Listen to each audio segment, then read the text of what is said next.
去年的5月，我跟镜头前各位到了大阪来参加日本的 Soundmax 乐器，来参加日本的 Soundmax 乐器展。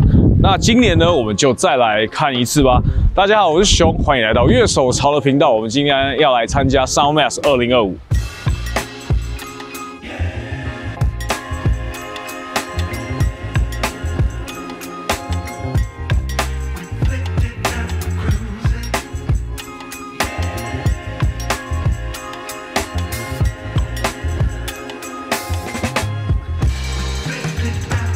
这次的 Soundmax 一样分成了店区、原声区、购物区几个区域。虽然这次的效果器有独立在另外一个区域，但仍然有部分的代理商选择在店区展出。另外，在外面的区域一样有一些配件品牌，以及像是 Yamaha、Kurosawa、Miki 等大型品牌连锁店的展区。今年一样有非常多的日本当地品牌参加，这次我们主要看的焦点还是在电吉他区块。首先看这次最大为的品牌就是 Ibanez， 一样以明星阵容为主，一样的火力展示，这个大家其实在台湾都看得到，也都看腻了，但我还是简单的介绍一下。接下来来到 Tiss Guitar， 这次参展品一样以华丽的 Top 为主，类型包含了 Straight、Super Straight、Les Paul 以及自家的 Modern Type 琴款。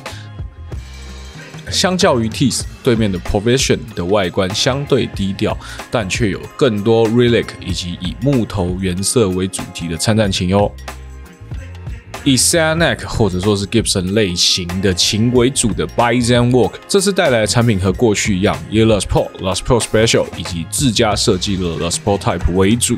这次更是出现了搭配 Wilkinson 摇座的 Les Paul， 其实挺有想法的啦。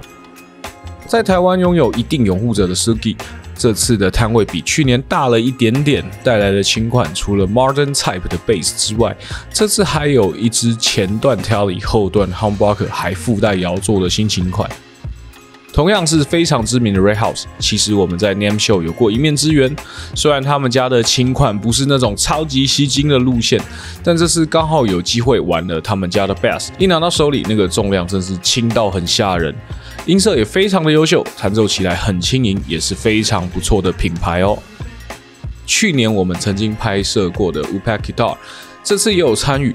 过去他们最知名的型号是 Lay Jazzmaster 的琴款，这次则是以双或是 P90 搭配小摇座的款式为主，外观比起过去怪琴的形象，这次的参展品就显得更加的典雅。这次也有看了日本的 Bass 品牌 Saitias Guitar， 听说是 Red Wimps 的 Bass 手现在的爱用品牌。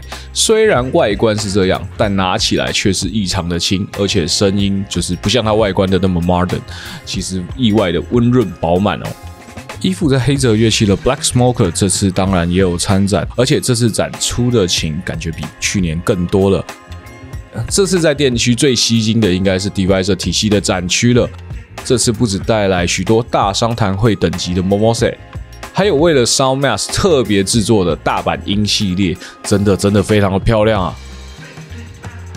除了日本本地的厂商参展以外呢，这次也有许多外国的品牌参展，例如来自新加坡的 OnPop， 这次我们准备了很漂亮的展场琴，从 Bowdown 到 Saranac 都有，而且绝大部分都是 Modern 类型的，非常的浮夸哦。在 OnPop 背后有来自瑞士的 Cortex Bass， 他们使用无头的结构做出有头的琴来，让34寸的琴能够拥有35寸的手感哦。来自法国的 Deliu。好难，选用法国当地的 Maple 跟 Walnut， 并且采用 Neck Through Body 的结构设计，搭配 Hit Shop 的 Hardware， 整体的线条非常的现代利落。其中他们的 Legend 系列使用了法国传统工艺，做出这种放射状的纹路，非常漂亮。不过价格，就没那么好看了。去年就有见到和我们一样来自台湾的小明老师，这次也有参展哦，而且这次主打的居然是 Les Paul Type 的琴，也算是小明老师的一大挑战哦。当然，以外国品牌来说的话，还是有很多的代理商参展，也有看到 Lichtenstein Audio， 然后跟 Abasi 等品牌。SOUNDMASS 其实还是以日本本土品牌、小型品牌为主的展会。当然，我们仍然会看到大型品牌的参与，但大品牌的消息，你只要订阅乐手潮就可以随时看到啦。OK， 你觉得这一次的 SOUNDMASS 乐器展跟去年比起来怎么样呢？我们也可以看到有更多外国的厂商用新的想法来挑战日本。如果你有什么感想，欢迎在底下留言。这里是乐手潮的频道，那么我们就下次见喽，拜拜。好。